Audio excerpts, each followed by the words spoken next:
Va-t-on enfin pouvoir coloniser Mars? Respirer, c'est essentiel pour vivre, et c'est à ça que certains scientifiques ont travaillé sans relâche. Ah, ils ont enfin une solution pour qu'on puisse aller s'installer là-bas. Allez, moi j'ai pas grand-chose à amener, ça ira vite. Un robot chimiste doté d'une IA est arrivé à créer des catalyseurs capables de générer de l'oxygène sur Mars à partir de minéraux martiens. Je vois à peu près ce que tu veux dire. Mais c'est quoi au juste un catalyseur? C'est une espèce chimique capable de créer une réaction chimique ou qui augmente la vitesse d'une réaction chimique. Ok, donc en gros, si je résume, ça permet de créer de l'oxygène avec autre chose. Oui, car ce serait trop compliqué et même trop coûteux de faire venir des catalyseurs depuis la Terre. Ouais, faut dire que c'est pas la porte à côté. Donc, si on revenait à notre catalyseur, ceci permettrait une autonomie accrue et surtout une réduction très importante des coûts logistiques. C'est vraiment impressionnant toutes ces prouesses que la technologie apporte. Pour faire des expéditions sur Mars, respirer là-bas, pour alimenter des réserves de carburant des fusées, il est plus qu'essentiel d'avoir de l'oxygène à disposition. Ah bah c'est pas faux. Donc l'idée du catalyseur, ça pourrait être une bonne idée et ça pourrait aider de manière significative. Et pour que tout cela fonctionne, il est important d'utiliser les ressources présentes sur Mars afin de produire cet oxygène. Mais y a-t-il assez d'oxygène sur Mars au moins? Ah, et justement, sur Mars, il y a beaucoup de réserves de glace qui sont très importantes pour créer cette réaction.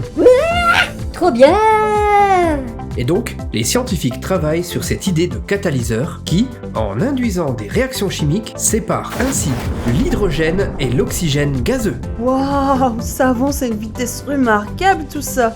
J'en reviens pas. Et toujours dans cette perspective, les scientifiques ont mis au point un robot chimiste doté d'une intelligence artificielle, dans le but et unique but de créer un catalyseur pouvant créer de l'oxygène en se servant des ressources martiennes.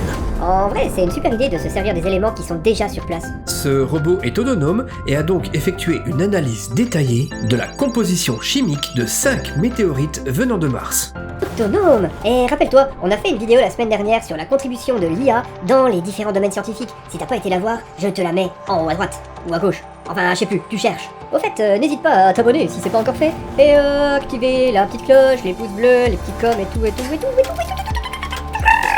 Il possède un laser de haute puissance. Il peut donc identifier avec une haute précision 6 éléments présents en grande quantité dans ces météorites. Oh, c'est top. Et c'est quoi ces éléments du coup? On y trouve du fer, du nickel, du calcium, du magnésium, de l'aluminium et du manganèse. Le fer, l'aluminium, ça va, mais... Et le calcium aussi. Mais les autres, c'est quoi? Le nickel, c'est du métal. Et le manganèse, non, c'est pas un cocktail, c'est encore un autre métal. Tous ces éléments constituent des composants essentiels pour la création de catalyseurs. Trop bien! Ensuite, on a demandé à ce robot de créer la meilleure composition d'éléments afin de créer le catalyseur le plus efficace qu'il soit. J'aurais jamais cru vivre à une époque où on utiliserait autant de robots pour nous aider à ces choses. Le robot a trouvé plus de 3,7 millions de combinaisons possibles. Ce qu'il montre à quel point ça aurait été long, très long, s'il avait fallu le faire manuellement, voire même impossible. Et donc Cathy, ce n'est pas juste le robot qui a aidé, mais c'est ici que l'intelligence artificielle a été très utile. Elle a permis au robot de prédire la combinaison la plus prometteuse pour la synthèse d'un catalyseur efficace. Et tout ça dans un temps record. Robot plus l'intelligence artificielle, ça nous a bien aidé en somme. C'est ça. D'une certaine manière, l'IA a permis de réduire le nombre de combinaisons de manière très drastique et de se concentrer sur les plus prometteuses. Ouais, sans ça, on n'y serait pas encore. C'est quasi sûr, et peut-être qu'on n'aurait jamais pu arriver jusque-là. Avec ses prédictions, le robot a pu concevoir et tester plus de 200 catalyseurs, ce qui a abouti à la création d'un catalyseur efficace semblable à ce qu'il y a sur Terre. C'est stupéfiant. Et tout ça montre qu'il est possible de créer de l'oxygène sur Mars avec les ressources locales. Ce catalyseur peut fonctionner dans des conditions extrêmes, car il faut savoir que ce n'est pas les mêmes que sur Terre. Ah bah ouais, on s'en doute, sinon on y serait déjà. La température moyenne avoisine les moins 63 degrés sur Mars. Qu'est-ce que c'est que ce pays? C'est pas possible. Il fait au moins 8000. Donc, le catalyseur doit être très robuste. Mais je peux pas aller vivre sur Mars, moi. Je n'arriverai jamais à tenir sous ce grand froid polaire.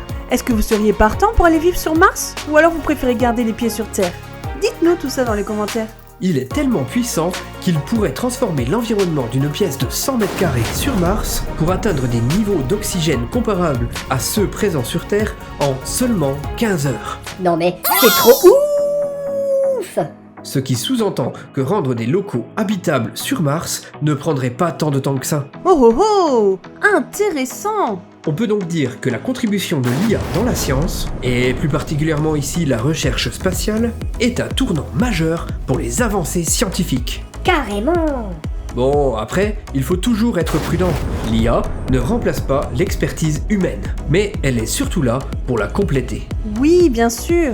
C'est important, et on sait que les scientifiques sont là pour élaborer les objectifs, pour programmer les algorithmes d'IA et aussi pour interpréter les résultats. Si on doit résumer, on peut dire que l'homme est créatif. Tellement créatif qu'il est capable d'inventer des machines capables de l'aider à avancer plus loin. Et n'oubliez pas, la créativité, c'est percer le banal pour trouver le merveilleux. Il est temps pour moi de vous laisser, je vous dis à la semaine prochaine, c'était le Chat Perché, allez, ciao!